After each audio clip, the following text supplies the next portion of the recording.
सभी को नमो बुद्धाय। और हम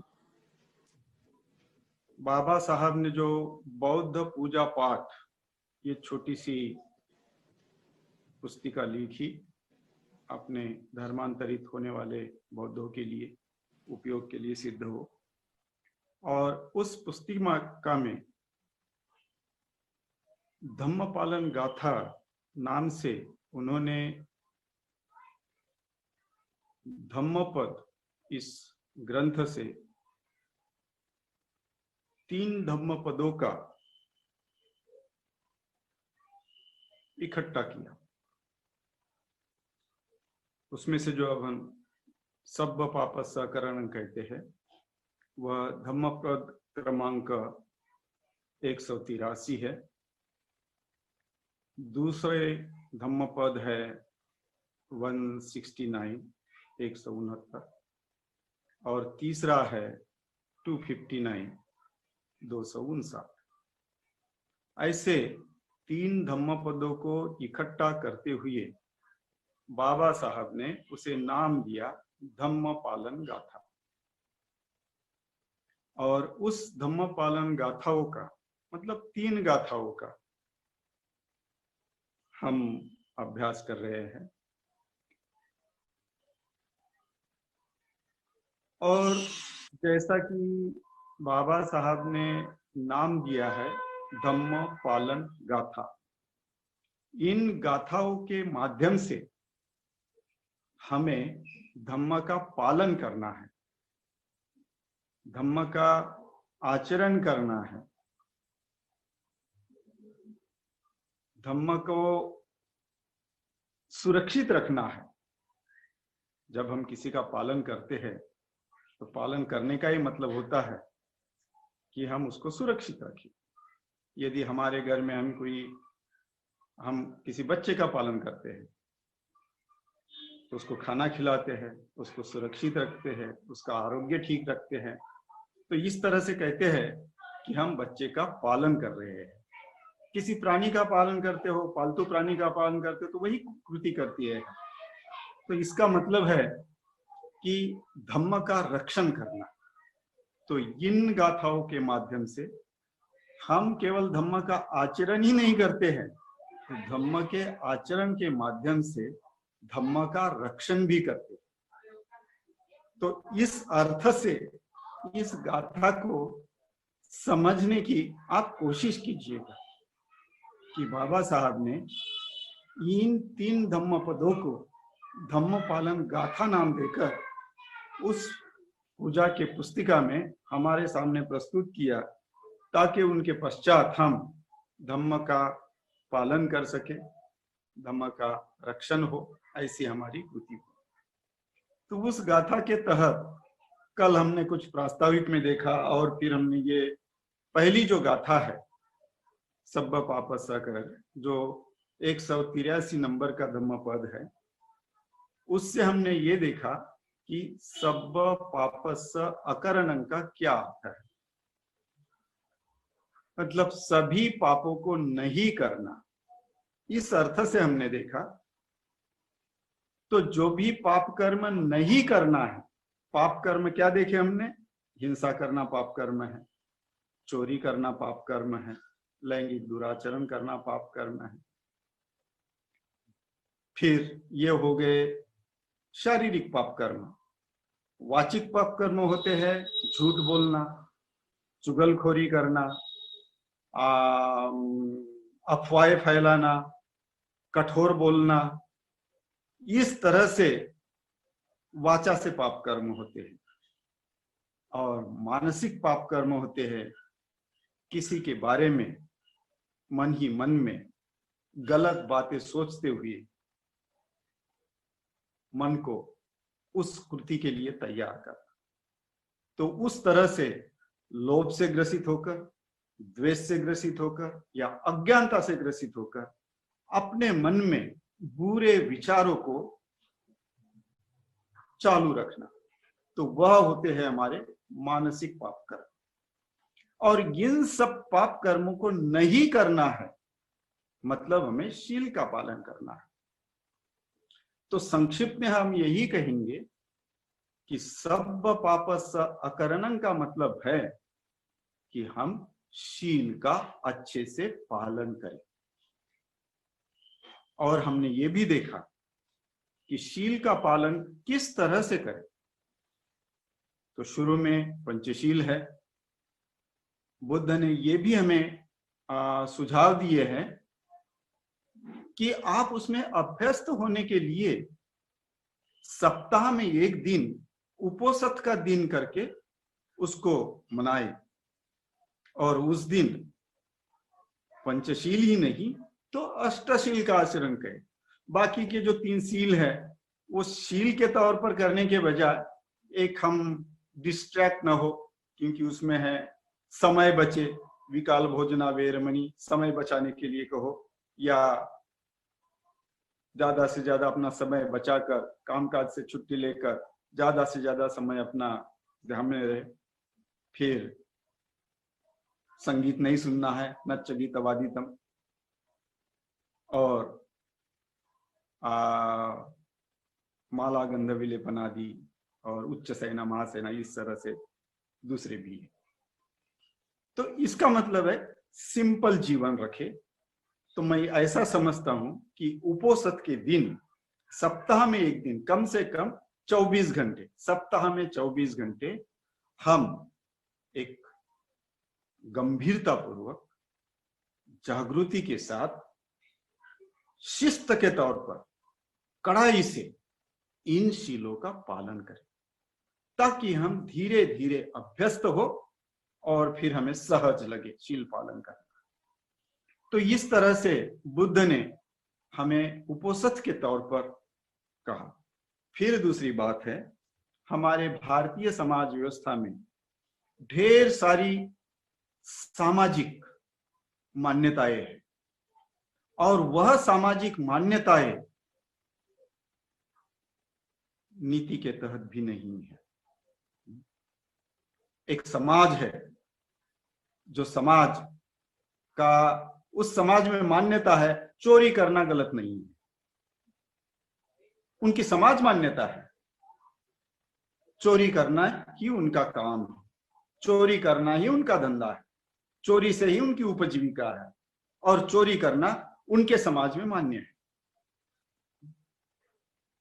अभी अभी मेरे पढ़ने में आया, एक हाई कोर्ट का निर्णय पढ़ रहा था, बॉम्बे हाई कोर्ट से संबंधित, कि उत्तर प्रदेश में एक कम्युनिटी है जो अपने लड़कियों को वेश्या व्यवसाय के लिए प्रोत्साहित करती है।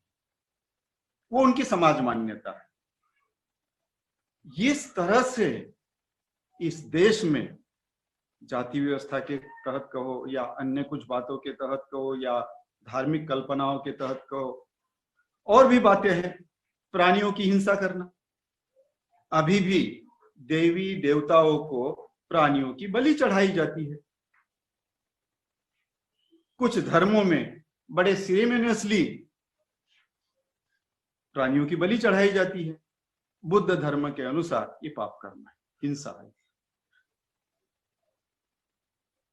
किसी के जीवन जीने के हक को छीन लेना, ये पाप कर्म है।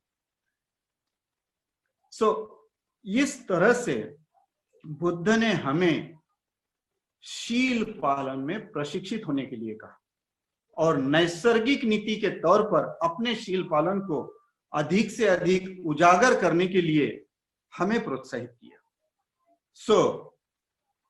हम अपने शील पालन को, जो हम दैनंदिन जीवन जीते हैं, उस दैनंदिन जीवन जीते वक्त अधिक से अधिक गंभीरता से, जागरूकता से, कड़ाई से, शिस्त के तौर पर, जब तक हमको एक प्रकार की अभ्यस्त न हो जाए शील पालन के लिए, तब तक हमने इस तरह से जागृति पूर्वक कार्य करने की जरूरत है। फिर हमारे आजीविका के काम हो, वहां भी हमें ऐसा आजीविका का काम हो जहां हमारा शील न टूटे। फिर कल मैंने अंत में जल्दबाजी में उसको ज्यादा विस्तार से नहीं बताया, लेकिन वो भी एक मुद्दा है कि जो भी हमारी जीवन जीते, क्योंकि हम गृहस्थ हैं, तो हमारे चीजें तो बटोरना पड़ता है, हमारे पास चीजें होती है, गृहस्थ जीवन की चीजें होती है। हम ऑफिस में काम करते हैं, कार्यालय में काम करते हैं, तो चपरासी भी होगा तो उसकी भी कुछ सत्ता होती है, तो हम सत्ताधीश भी होते हैं। तो हमारे पास छोटी सत्ता हो या इस देश के प्रधानमंत्री की सबसे बड़ी सत्ता हो, तो हमारे पास सांसारिक जीवन जीते वक्त सत्ता होती है, कुछ पैसा होता है, संपत्ति होती है, हमारे पास संसाधन होते हैं। तो इन सारी बातों का हमने अच्छा उपयोग करना चाहिए। इन बातों का पाप कर्मों के लिए उपयोग न हो, इसके लिए बुद्ध ने देशना दी है। इसलिए बुद्ध ने बताया है कि अंत में जो संसाधन है, आपके भौतिक संसाधन है, उनका उपयोग भी पाप कर्म के लिए न हो, शील पालन के लिए हो, ये प्रयास कीजिए। उदाहरण के तौर पर मोबाइल है, मोबाइल का आप गलत भी उपयोग कर सकते हैं, अच्छा भी उपयोग कर सकते हैं। आपके पास संपत्ति है, दूसरे का शोषण करने के लिए भी उपयोग कर सकते हैं, दूसरों को मदद करने के लिए भी उपयोग कर सकते हैं। आपके पास सत्ता है, दूसरे का शोषण के लिए भी उपयोग कर सकते हैं, परेशान करने के लिए भी उपयोग कर सकते हैं। आपके पास गाड़ी है, तो आपके पास जो भी भौतिक साधन है, उन भौतिक साधनों का आपको शील पालन के लिए, आपका जीवन शील पालन में प्रशिक्षित हो, आपका जीवन ऊंचा हो, इंसानियत के तौर पर आप में बढ़ोतरी हो, एक इंसान करके आप श्रेष्ठ इंसान करके विकसित हो, शील पालन के तौर पर आप श्रेष्ठ बने, इसके लिए इन सारे भौतिक संसाधनों का हमें उपयोग करना है। तो इस तरह से सब पापस अकरणं का मतलब, हम शील पालन में अच्छे से अच्छा प्रशिक्षण प्राप्त करते हुए शील में श्रेष्ठता प्राप्त करें, हम श्रेष्ठ शीलवान व्यक्ति बने। बुद्ध सर्वोत्तम शील श्रेष्ठ कहे जाते हैं, वो परमोच्च बिंदु है और उसके तहत वह हमारा आदर्श है। उसके तहत उस आदर्श को अपने अंदर उतारने के लिए हमें प्रयास करना है। ये एक दिन की बात नहीं है, शायद एक जन्म की भी बात नहीं हो सकती, लेकिन हम शुरुआत ही नहीं करेंगे तो कभी होगा भी नहीं। तो इसलिए जिस तरह से भी हो, हमने शुरुआत करते हुए, जब हम बौद्ध करके त्रिशरण पंचशील के बाद यहां से शुरू करते हैं सब पापस करना, तो हम यह कहते हैं कि मैं शील पालन में श्रेष्ठत्व प्राप्त करने के लिए ये कह रहा हूं। सब पापस अकरणं, सभी प्रकार से पाप नहीं करूंगा, मतलब मैं शील पालन में श्रेष्ठ बनने के लिए प्रयासरत रहूंगा और शील पालन में श्रेष्ठता हासिल करूंगा। ये सब पापस अकरणं का अर्थ है, ऐसी मेरी समझ है। अब हम दूसरे चरण की तरफ आते हैं। इस गाथा के दूसरा चरण है कुशलस्य उपसंपदा। दो ही शब्द है पाली के, कुशलस्य, कुशल है, कुशल नहीं है, शाय का श नहीं है, कुशल है, क्योंकि ये पाली का शब्द है। तो इसलिए उसको यदि हम संस्कृत में ट्रांसफर करें तो संस्कृत में कुशल ही होगा या कौशल्य होगा। खैर, तो ये कुशल क्या है? यह पाली तत्वज्ञान में एक खास शब्द है, कुशल और अकुशल। तो कुशल का मतलब है एक जिन तीन बातों को लेकर इस शब्द को कहा गया है, या तो हम कहेंगे कुशल का मतलब है प्रशिक्षित। काहे में प्रशिक्षित? कुशल का मतलब है प्रशिक्षित, कि मैं प्रशिक्षित हूं, मैं तज्ञ हूं, तो काहे में तज्ञ हूं, काहे में प्रशिक्षित हूं? दान में प्रशिक्षित हूं, मैत्री में प्रशिक्षित हूं, प्रज्ञा में प्रशिक्षित हूं। और दान, मैत्री और प्रज्ञा, इनके तहत कृति करने के लिए प्रशिक्षित हूं। तो इस तरह से जब मैं प्रशिक्षित हूं तब मैं कुशल हूं। तो कुशल का मतलब है दान, मैत्री, ये भावनिक अंग, इंसान का ये भावनिक अंग। प्रज्ञा, ये इंसान का बौद्धिक अंग। और कृति, ये इंसान का शक्ति का अंग। कि हर इंसान में कुछ न कुछ मानसिक शक्ति होनी चाहिए, और मानसिक शक्ति होती ही है, और उस शक्ति से ही वह शारीरिक शक्ति पैदा करता है। तो यह जो तीन बातें हैं जो इंसान के अस्तित्व से जुड़ी हुई है, इंसान भावनिक है, इंसान बौद्धिक है, इंसान कार्मिक है। इन तीन अंगों से वह कार्यरत रहता है, और इन तीन अंगों के तहत कार्यरत होना यह कुशल है।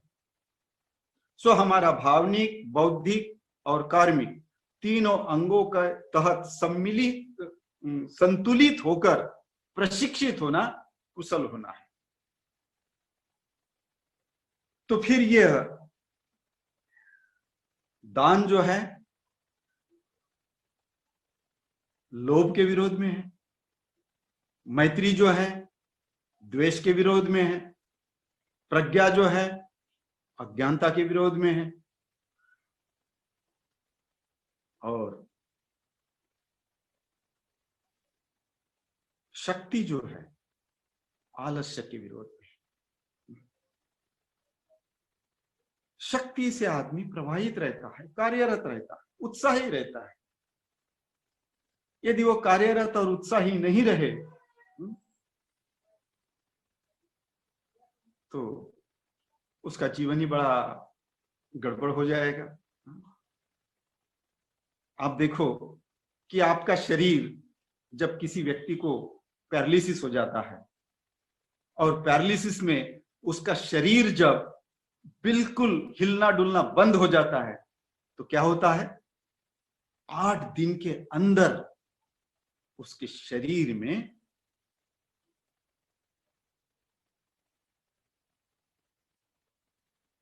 फोड़े आना शुरू होते हैं, उसके शरीर से दुर्गंधी आना शुरू होता है,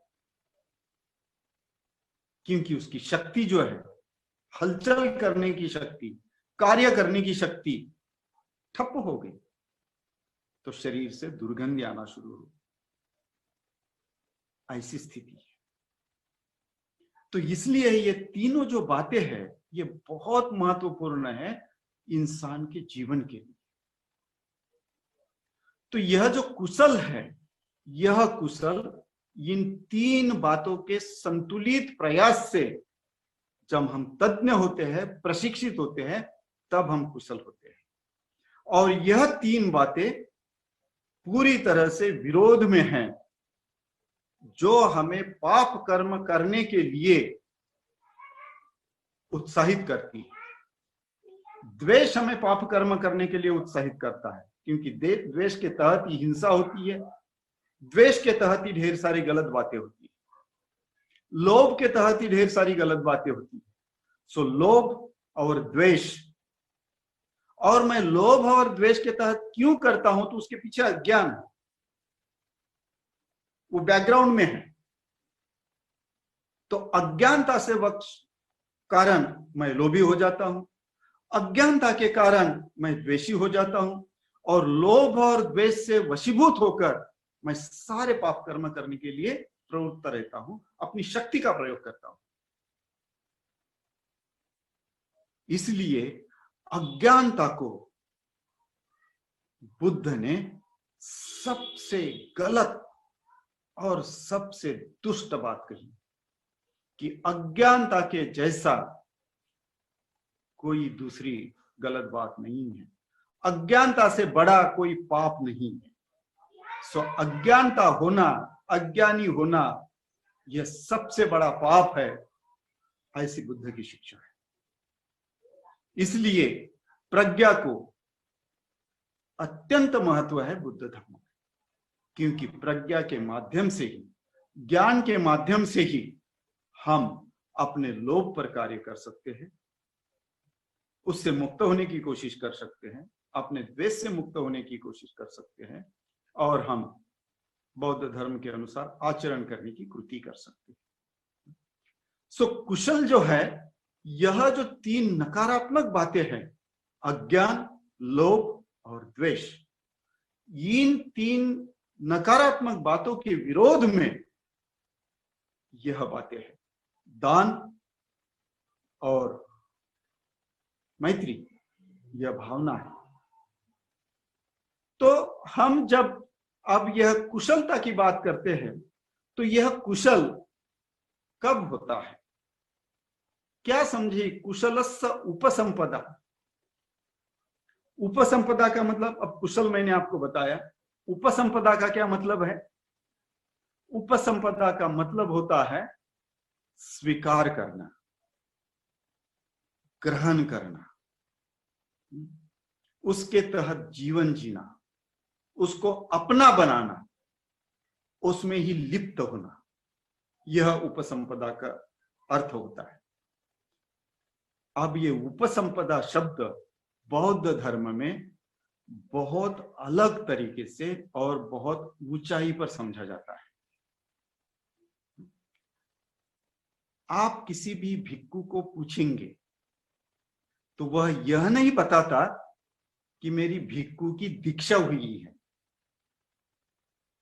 वह यह बताता है मेरी भिक्खु की उपसंपदा हुई है।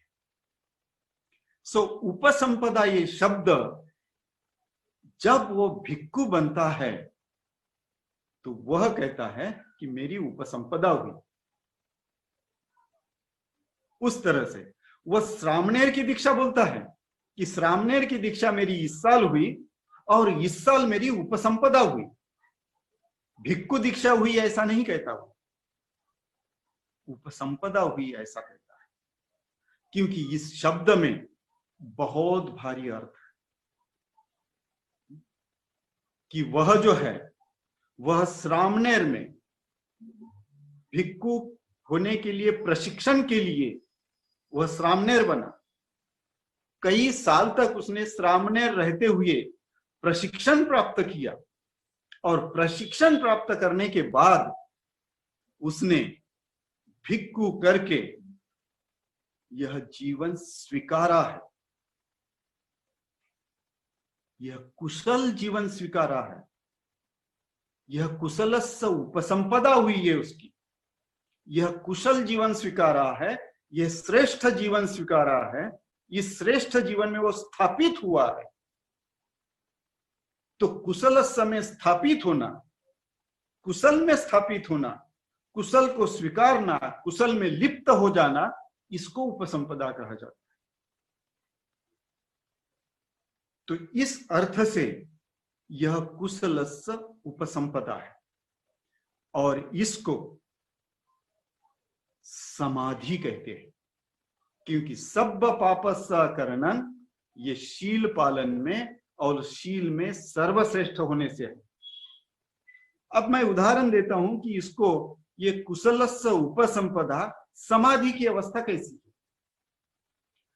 जो भी त्रिरत्न बौद्ध महासंघ में जुड़े हुए लोग मुझे सुन रहे होंगे और जो भी कुछ अल्प लोग हैं जो त्रिरत्न बौद्ध महासंघ में से उतने परिचित नहीं होंगे और वो मुझे यदि सुन रहे होंगे, तो आप में से किसी ने भी यदि कोई ध्यान करने की चेष्टा की हो, ध्यान करने के लिए कुछ समय के लिए बैठे हो और आपको कहा गया है कि आप आनापानसति, आपके सांस पर अपना ध्यान एकाग्र कीजिएगा, सांस आ रहा है, सांस जा रहा है, केवल आप अपने सांस के आवागमन पर आपके मन को रखिए, आपके मन को सांस के आवागमन के प्रति पूरी तरह से जागरूक कीजिए।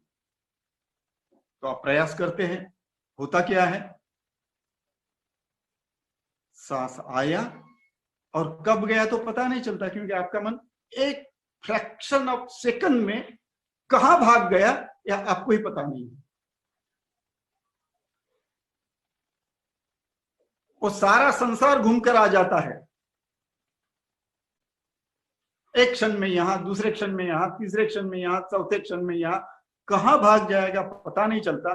सांस आते आते कि कहां चला गया और सांस जाते जाते कहां चला गया हमें पता नहीं चलता। और ये सारे जगह भटकना होता है, ये काहे की वजह से भटकना होता है? हमारे लोभ के वजह से भटकना होता है, हमारे द्वेष के वजह से भटकना होता है, हमारे अजागृति की वजह से, अज्ञानता की वजह से भटकना होता है। सो लोभ मोह द्वेष के वजह से हमारा मन भटकते रहता है। वो कुछ क्षणों के लिए भी सांस के आवागमन पर नहीं रह पाता। लेकिन आप में से कुछ लोग जिन्होंने प्रयासरत रह के, कोशिश करते हुए, अपने प्रयासों को जारी रखते हुए, मेहनत करते हुए, अपने मन को प्रशिक्षित करते हुए प्रयास किया होगा, तो कुछ दिनों के बाद, कुछ समय के बाद, कुछ प्रयास के बाद उनको लगता है हाँ अब मैंने सांस लिया, अब मेरा सांस बाहर जा रहा है।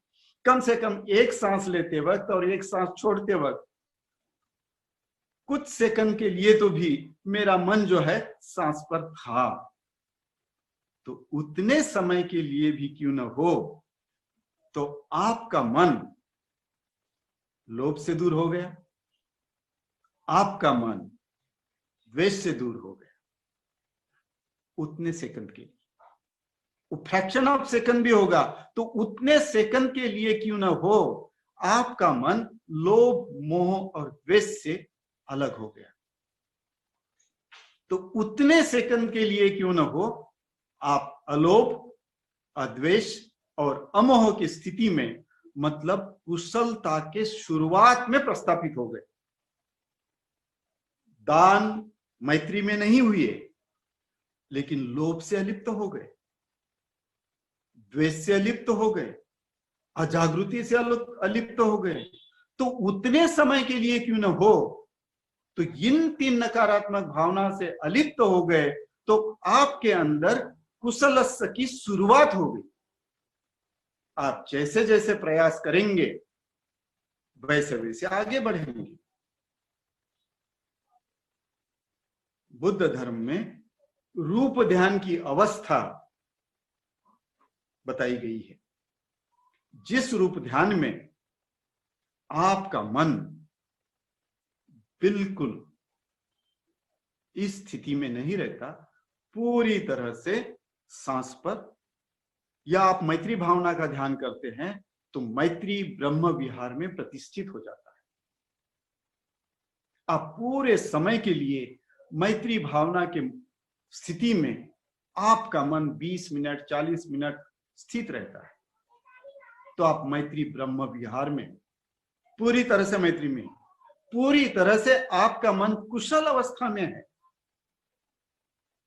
तो यह आपकी कुशलस्य उपसंपदा होगी, यह आपकी मैत्री भावना की समाधि की अवस्था होगी। तो इस तरह से आप इसको अच्छे से समझने की कोशिश कीजिए कि कुशलस्य उपसंपदा मतलब ये ध्यानावस्था है, ये समाधि की अवस्था है कि हमारा मन पूरी तरह से मैत्री भावना में प्रतिष्ठित है। जागृत अवस्था में प्रतिष्ठित है।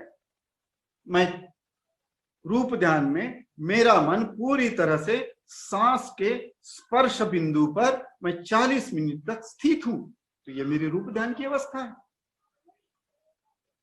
तो मैं पूरी तरह से कुशल में स्थापित हूं 40 मिनट के लिए। यह मेरी समाधि की अवस्था है, ये मेरी कुशलस्य उपसंपदा है। और इस तरह से कुशलस्थ उपसंपदा का मतलब है कि मेरा मन समाधि में स्थित हो गया है।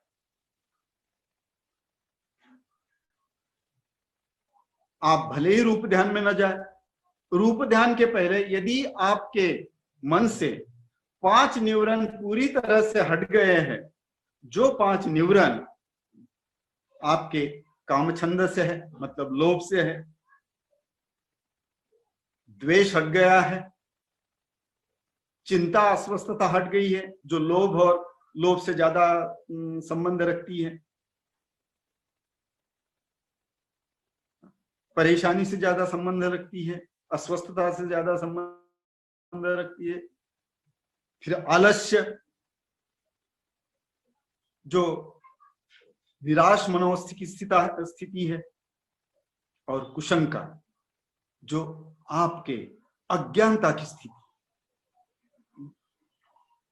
तो इस तरह से आप 5 न्यूरॉनों से जब हट जाते हैं, और ये 5 न्यूरॉन हट जाते हैं, तो रूप ध्यान के पहले एक उपचार समाधि करके स्थिति है, जो एंट्री टू, जिसको अपन रूप ध्यान के दरवाजे तक पहुंचने की जिसको स्थिति कहेंगे, उसको उपचार समाधि की स्थिति कहते हैं।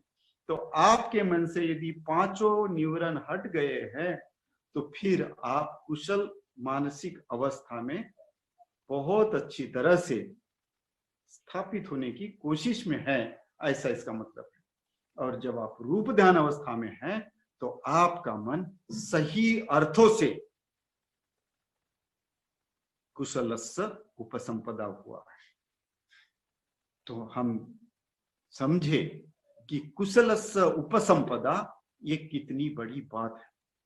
जब हम पठन करते हैं कि सब पापस्य करणं, मतलब मैं शील पालन में श्रेष्ठ बनूंगा, और कुशलस्य उपसंपदा का मतलब मैं समाधि की अवस्था में रहूंगा, मेरा मन पूरी तरह से मैत्री में प्रस्थापित रहेगा, मेरा मन पूरी तरह से जागृत अवस्था में प्रस्थापित रहेगा, ये मेरी कुशलस्य उपसंपदा है, ये मेरी समाधि की अवस्था है। और ये कब हो पाती है? जब मेरे मन से लोभ, मोह, द्वेष और अज्ञानता दूर हो जाती है, 5 न्यूरॉन दूर हो जाते, जब मेरे पाप कर्म के कृतियों से मैं पूरी तरह से अलिप्त हो जाता हूं। तो इसलिए जब तक शील पालन नहीं, तब तक ध्यान नहीं। बगैर शील पालन से कोई यदि ध्यान करने की कोशिश करता है, तो उसको बहुत अच्छी उपमा दी है। कौन सी उपमा है?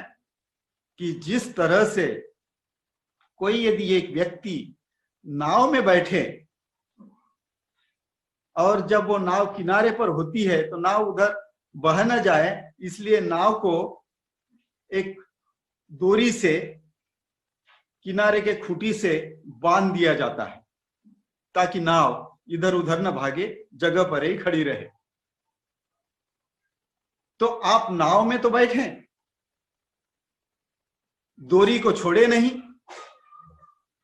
और दोनों हाथ में 2 डंडे पकड़े और उसको घुमाना शुरू कर दिए हैं। तो आप घुमा रहे हैं, लेकिन नाव आगे नहीं बढ़ रही है, क्योंकि आपने डोरी छोड़ी नहीं। इसलिए आप यदि शील पालन में प्रतिष्ठित नहीं है, लोभ मोह द्वेष की डोरी को आपने छोड़ा नहीं है, तो आप ध्यान अवस्था में प्रगति नहीं कर पाएंगे, समाधि की ओर नहीं बढ़ पाएंगे। इसलिए शील पालन कुशलस्य उपसंपदा के लिए प्री कंडीशन है। इस शर्त को पूरे किए बगैर, सब पापस्य अकरण की पूर्ति किए बगैर आप कुशलस्य उपसंपदा नहीं कर सकते। शील पर ही समाधि है। तो इसलिए ये कुशलस्य उपसंपदा समाधि की अवस्था है, ध्यान की अवस्था है, ध्यान करने की अवस्था है। और ध्यान में प्रशिक्षित होने की अवस्था है, और अपने मन को द्वेष से मुक्त कर मैत्री में प्रतिष्ठित होने की अवस्था है। खैर, मैं मैत्री के बारे में और ज्यादा नहीं बताऊंगा, क्योंकि वो हमारा आज का विषय नहीं है। हम इस गाथा को समझ रहे हैं, कुशलस्य उपसंपदा का मतलब समझ रहे हैं। तो देखिए कि जब हम कुशलस्य उपसंपदा कहते हैं तो कहने के लिए नहीं कहना है। और जो लोग ये कहते हैं बाबा साहब के अनुयायी कि बाबा साहब ने कहाँ ध्यान किया था, हमें ध्यान करने की क्या जरूरत है, ध्यान करना ये आलस्य है, ध्यान करना ये बेकार की बात है, नहीं, बुद्ध ने ऐसा नहीं कहा। बुद्ध ने वर्षावास के दरमियान 4 महीने ध्यान किया और 8 महीने लोगों के बीच में जाकर धर्म बताया। शाक्य मुनि बुद्ध ने अपने सारे भिक्षुओं को बताया कि 4 महीने एकांतवास करो, 4 महीने ध्यान करो, 4 महीने धम्म का अभ्यास करो, 4 महीने बहुत अपने आप को प्रशिक्षित, अच्छे से अच्छे प्रशिक्षित करने की कोशिश करो, अरहत बनो, बुद्ध बनो, और 8 महीने लोगों के बीच में जाकर लोगों के दुख दर्द को सुनकर उनके दुख दर्द कम करने के लिए कार्यरत हो। बुद्ध ने दोनों बातें बताई, एक ही बात पर जोर नहीं दिया। केवल 24 घंटे और 12 महीने ध्यान करने के लिए नहीं कहा, लेकिन ध्यान मत करो और घूमते ही रहो और ध्यान की जरूरत नहीं, ऐसा बुद्ध ने कभी नहीं बताया। वो कहते हैं तो ये वो गाथा नहीं बताते आनंद को, सब्ब पापस्य करणं कुशलस्य उपसंपदा, ऐसा नहीं कहते शास्त्र। तो आप अच्छी तरह से समझे कि जब भी हम कुशलस्य उपसंपदा कहते हैं, इसका मतलब अपने मन से लोभ और द्वेष को हद्दपार करते हुए दान और मैत्री की प्रस्थापना करते हुए जागृति के साथ जीवन जीने के लिए प्रयासरत रहते हैं। और हम कुशल में प्रशिक्षित होने की कोशिश करते हैं ताकि हम रूप ध्यान की अवस्था में जा सके, रूप ध्यान की अवस्था को प्राप्त कर सके। और ये हर किसी के बस की बात है, इसके लिए कोई जन्म लेने की जरूरत नहीं है। इसी जन्म में आप कर सकते हैं। हर कोई इंसान जो भी प्रयासरत रहे वो रूप ध्यान की अवस्था को आसानी से कर सकता है, बशर्ते कि वो प्रयास करे, अपने अंदर से लोभ और द्वेष को हटा दे और दान और मैत्री की स्थापना करे, तो हो सकता है। तो यह है कुशलस्य उपसंपदा का अर्थ। उसके बाद हम आते हैं सचित्त परियोदपन।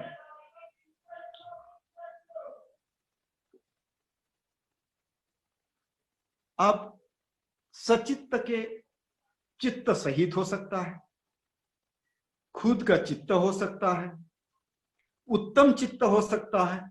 स को आप किस अर्थ में लेते हो उसके ऊपर है। कुछ भी हो, सिंपल सा अनुवाद किया है अनुवादकों ने, अपने चित्त को शुद्ध करना। अब जब हमारा चित्त समाधि की अवस्था में शुद्ध हो गया है, तो यहां और क्या चित्त शुद्ध करना है?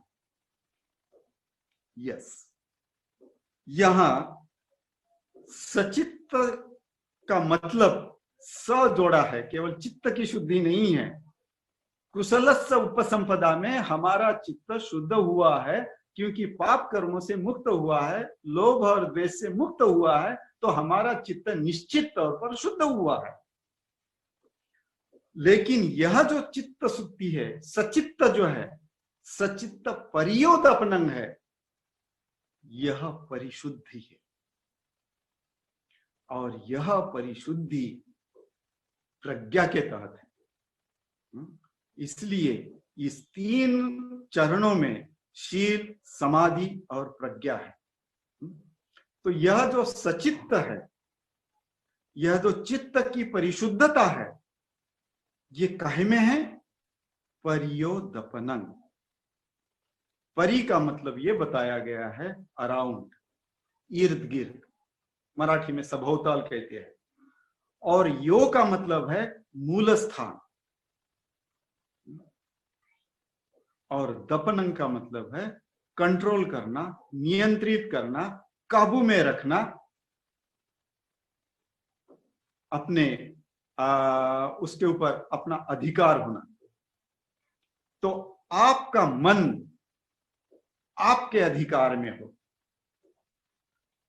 अब ये शब्द है, आप इसके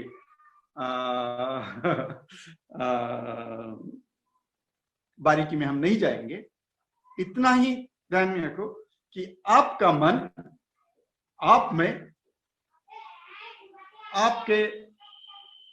आप मन को कहेंगे कि यहां बैठो तो वो बैठ गया, वो भागेगा नहीं, क्योंकि आपने समाधि में उसको प्रशिक्षित किया है। तो यहां सचित्त में क्या करना है?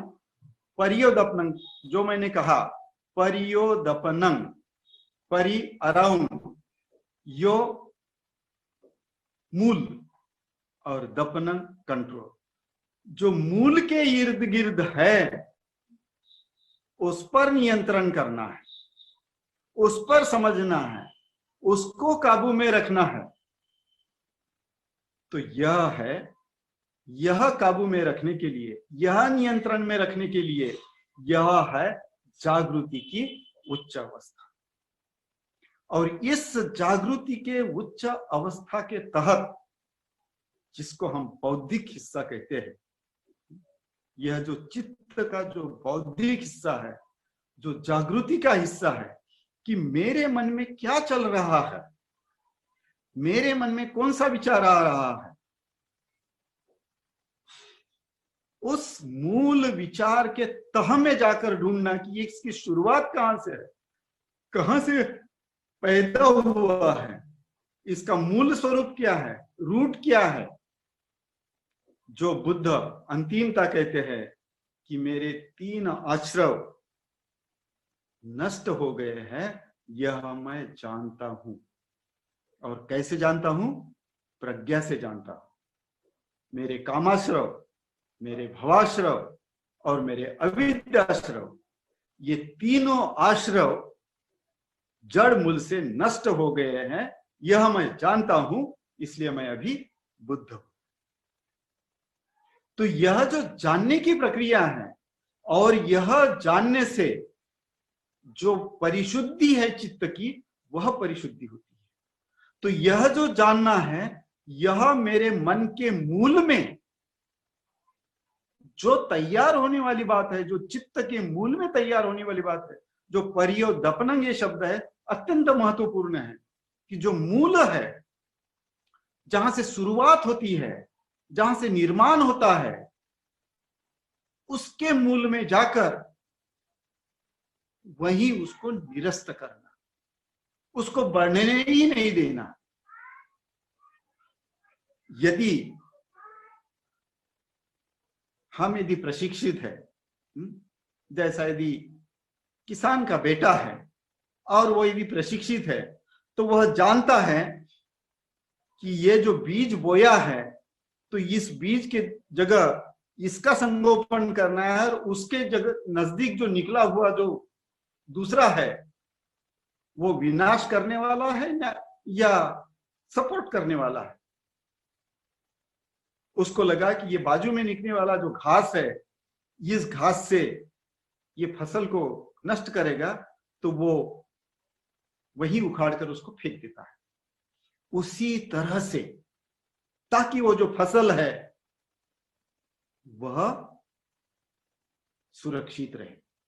तो जैसा मेरा चित्त समाधि में स्थित हुआ है, तो समाधि ध्येय नहीं है, समाधि साधन है। शील ध्येय नहीं है, शील साधन है। तो शील साधन से समाधि प्राप्त होती है, और समाधि के साधन से प्रज्ञा प्राप्त होती है। इस एकाग्रता से, इस जागृति से, इस शुद्ध मन से मुझे देखना है कि मेरा चित्त कैसा है, मेरी प्रज्ञा, मेरा ज्ञान कैसा है। नहीं तो यह समाधि की अवस्था आपको गलत रास्ते पर भी लेके जा सकती है। तो इसलिए बुद्ध ने बहुत सचेत किया है कि यह शुद्ध मन जो है, ये शुद्ध मन से प्रज्ञा प्राप्त करो, अपने अंदर के अज्ञान को नष्ट करो। जो चित्त के मूल में लोभ पैदा होता है, जो चित्त के मूल में कामाश्रव, भवाश्रव, अविद्याश्रव पैदा होते हैं, जो मूल में है, उस मूल को काटने के लिए इस एकाग्रता का उपयोग करो। इस एकाग्रता से उस जड़ मूल में जाकर, उस तीक्ष्णता से, उस मन की तीक्ष्णता से उस मूल में जाकर उसको नष्ट करो। तो आपके अंदर का अज्ञान पूरी तरह से नष्ट करो।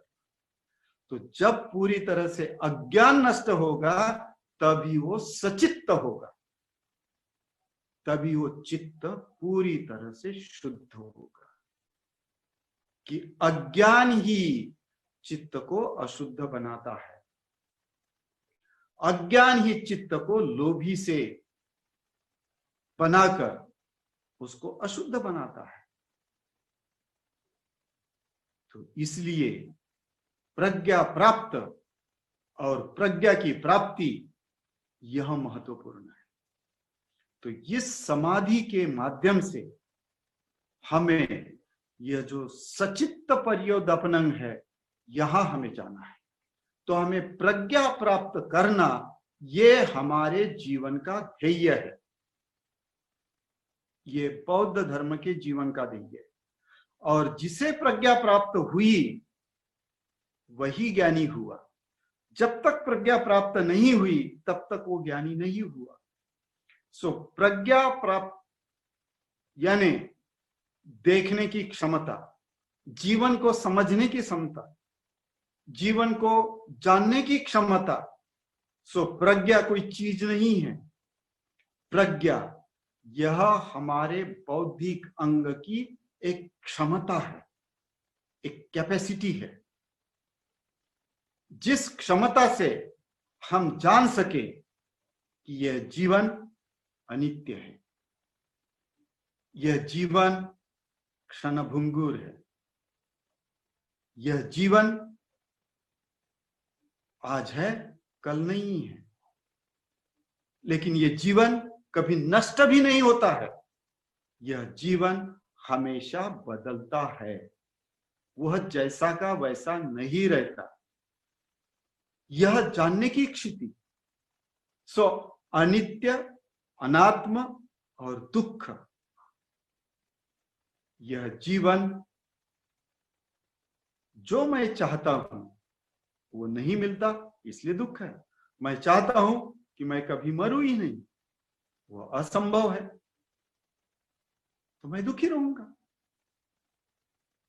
तो यह जो बातें हैं, यह जो तीन मूलभूत जीवन के अविभाज्य हिस्से है, अनित्य, अनात्म और दुख, इन जीवन की तीन सच्चाई को, ये जीवन की सच्चाई है, इन जीवन के तीन सच्चाई को जानने की हमारे अंदर क्षमता पैदा हो, वह है प्रज्ञा। उसको कहा जाता है प्रज्ञा, कि हम प्रज्ञा से इसको समझें। हर दिन हमारे घर में पेड़ पौधे होते हैं, उसके पत्ते गिरते हैं, हम देखते हैं। हमारे घर में फूल होते हैं, अच्छे फूल खिलते हैं, दूसरे दिन मुरझा कर गिर जाते हैं। आए दिन हम अनित्यता देखते हैं, हमें कुछ भी अनुभव नहीं होता अनित्यता का, हमें कुछ भी महसूस नहीं होता। हम बच्चे से युवा हुए, युवा से बूढ़ा हुए, बूढ़े से और मृत्यु के द्वार तक जा रहे हैं, हमें अनित्यता समझ में नहीं आई। जब मृत्यु का एहसास होता है, डर पैदा होता है। जब आप प्रज्ञावान बनोगे तो आपको डर लगेगा ही नहीं। मुझे तुकाराम का एक अभंग याद आता है, शायद तुकाराम का ही है, ऐसा मैंने सुना है, मैंने पढ़ा नहीं है उसके तुकाराम के अभंग गाथा में। आपुले मरण पाहिले म्या डोळा, मुक्तीचा सोहळा अनुभवला।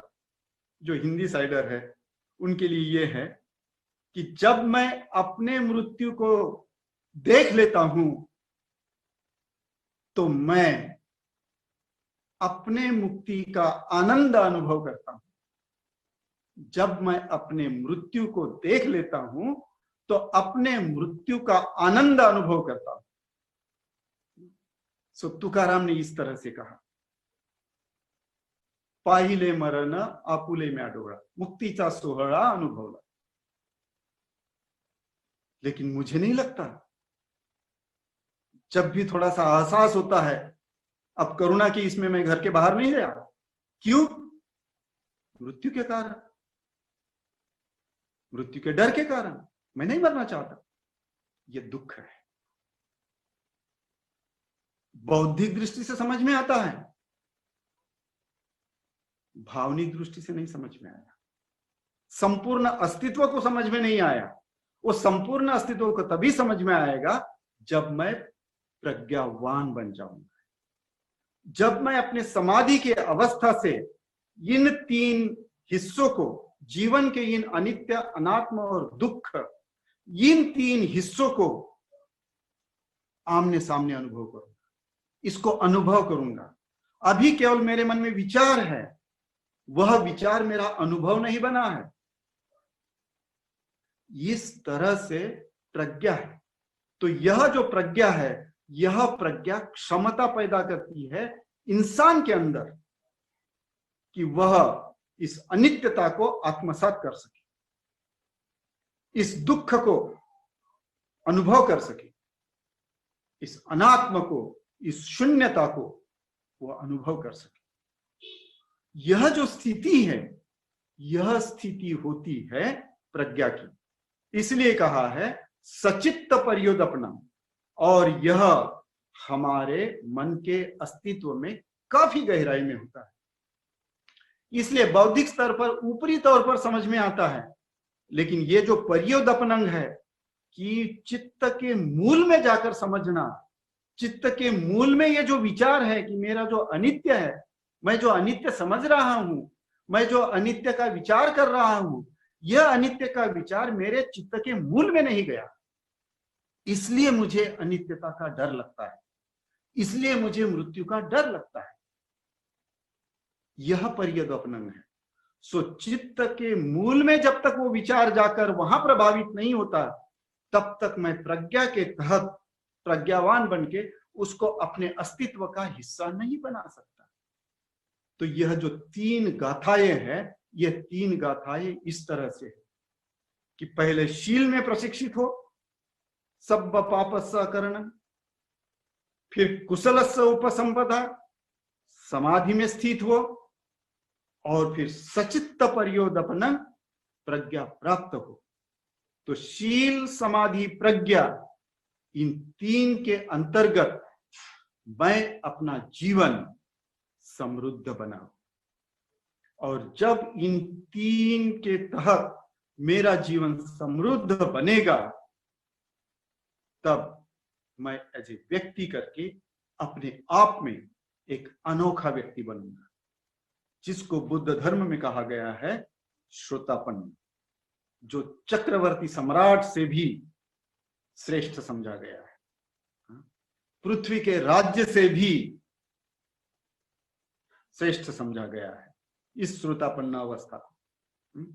और पूज्य उर्गेन संरक्षित कहते हैं, यह हर इंसान के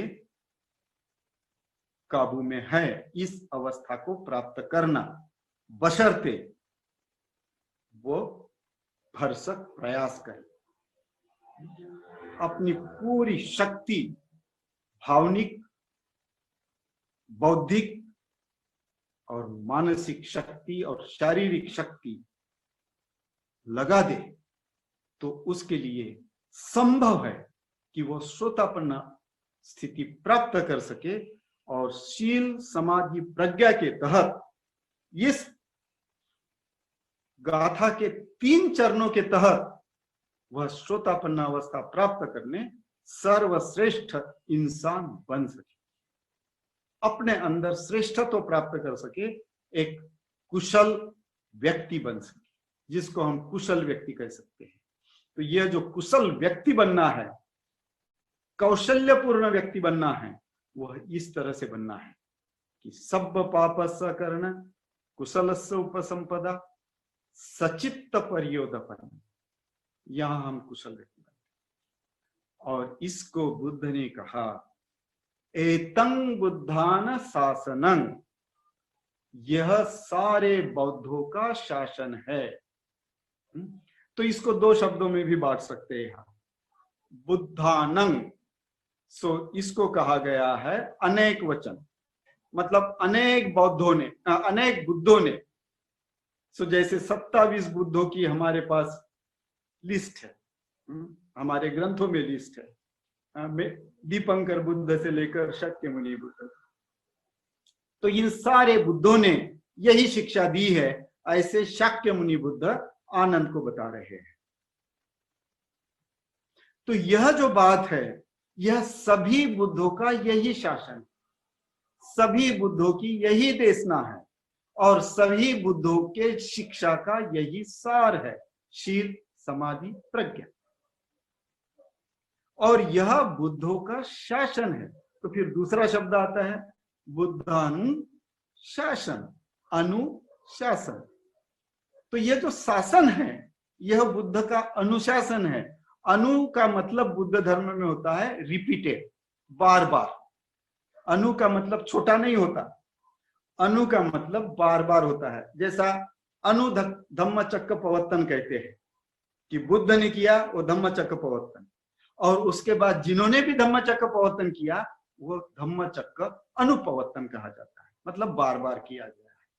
तो उसी तरह से बुद्ध का जो है यह अनुशासन है, मतलब बार बार शासन है, बार बार बताई गई बात है। तो बुद्ध का शासन क्या होता है? तो अभी अपने पास 5 मिनट बचे हैं, तो मैं थोड़ा सा शासन के बारे में बताता हूं, और बाद में कुछ रह गया तो फिर हम कल देख लेंगे।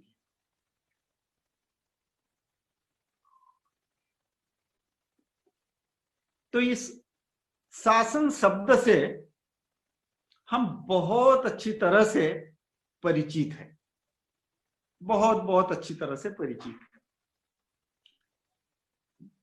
भारत सरकार, भारत शासन, भारतीय शासन, महाराष्ट्र शासन, ऐसे हमारे परिचित शब्द है जहां हम जीते हैं। यूपी शासन, मध्य प्रदेश शासन, बंगाल शासन, जो भी है, इस तरह से बिहार शासन। तो ऐसे अपने अपने स्टेट के शासन हैं, और केंद्रीय भारत शासन है। तो शासन है शब्द से है। तो शासन क्या होता है? शासन का मतलब है एक अनुबंध, एक स्ट्रक्चर, एक निश्चित ऐसा योजनाबद्ध एक ढांचा, जिस ढांचे के तहत जो भी कानून है उस कानून को लागू किया जाए, उस कानून को लोग पालन करें, इसलिए उस कानून के तहत उन पर देखरेख रखा जाए, उनको निगरानी में रखा जाए। तो इस तरह से शासन इस शब्द का हम अर्थ लेते हैं कि एक निश्चित ऐसा ढांचा, निश्चित ऐसी एक पद्धति, जिस पद्धति के तहत जो भी शासक है, जो भी राजा है, जो भी हमने अपना राजा करके जिसको भी चुन के दिया है, वो फिर स्टेट में हो तो स्टेट में हमारा राजा, केंद्र में हो तो केंद्र में हमारा राजा। तो जो भी जिसको भी हमने बहुमत से चुन के दिया है वो हमारा राजा, वो हमारा राजा हमारे ऊपर शासन करता है, उसका कानून होता है। और वह कानून, उसने जो ढांचा बनाया है, उसने जो सिस्टम बनाई है, उसने जो पद्धति बनाई है, उस पद्धति के अनुसार वो लागू करना चाहता है। वो उस निगरानी में वो देखना चाहता है कि इसके अनुसार पालन हो रहा है या नहीं हो रहा। और पालन नहीं होता है तो दंड होता है। तो जो भी राजा होता है वो अपना शासन लागू करने के लिए उसकी एक दंड संहिता भी होती है, लेकिन बौद्ध राजाओं की कोई दंड संहिता नहीं होती। बुद्ध की कोई दंड संहिता नहीं है। बुद्ध का शासन यह मैत्री का शासन है, यह बात ध्यान में रखिए। बुद्ध ने किसी पर भी जोर जबरदस्ती कभी नहीं की, किसी को भी डराया नहीं, किसी को भी धमकाया नहीं, किसी को भी प्रलोभन नहीं दिया, और किसी को भी चमत्कार दिखाकर कुछ नहीं कहा कि इसको मानो, मेरी बात को सुनो। ऐसा बुद्ध ने कभी नहीं कहा। बुद्ध ने बहुत सटीक तौर पर अपने मैत्री के प्रभाव में, अपने मैत्री के राज्य में, अपने मैत्री के साथ लोगों को प्रभावित किया, और लोगों ने स्वेच्छा से बुद्ध के बात को स्वीकारा। तो यहां बुद्ध का शासन का मतलब यह है कि मैंने अपने इच्छा से, अपनी भावनाओं के तहत, अपने बौद्धिक समझ के तहत,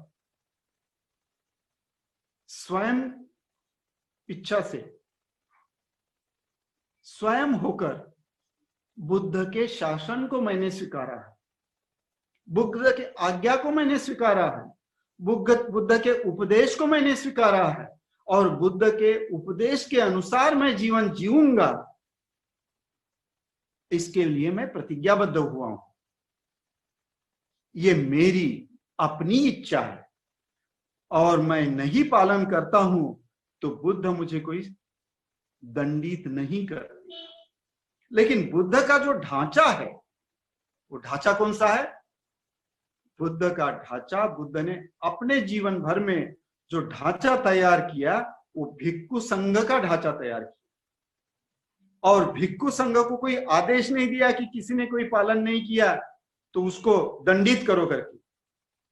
तो भिक्खु संघ को यह निर्देश था कि आप सामान्य जनों को समझाओ, अपने आचरण से उनको प्रभावित कीजिए, और अपने आचरण से उनको प्रभावित करते हुए उनको आपके अनुसार आचरण करने के लिए प्रेरित कीजिए। सो आपके प्रभाव से वो उनको प्रेरणा मिले और उनमें आपके जैसा आचरण करने की, बुद्ध के शासन में बने रहने की उनको प्रेरणा मिले, ताकि वो शील पालन कर सके, ताकि वो ध्यान साधना कर सके, ताकि अपने अंदर वो जागृति का अभ्यास कर सके, ताकि वो प्रज्ञावान बन सके, और यह जो शासन है यह शासन बरकरार रह सके। इसलिए बुद्ध काल से लेकर अभी तक भिक्खु संघ का ये काम है कि उपासकों को वो बुद्ध शासन में मार्गदर्शन करे, उनको प्रेरित करे, और उस मार्गदर्शन के तहत किसी को दंडित न करे, किसी को डराए नहीं, किसी भी तरह से नहीं, तो बहुत अच्छी तरह से वह लोगों को समझाए।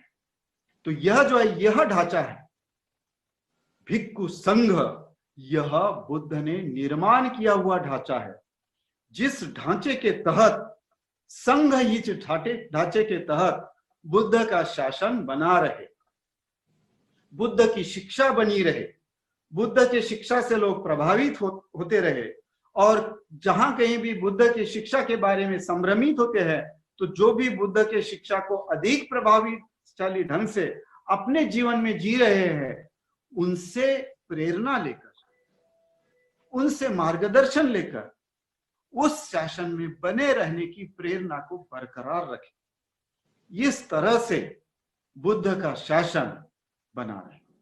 तो यह है बुद्ध का शासन, यह है बुद्ध की देशना। तो मैं समझता हूं इस तरह से हमने यह जो है बहुत ही महत्वपूर्ण गाथा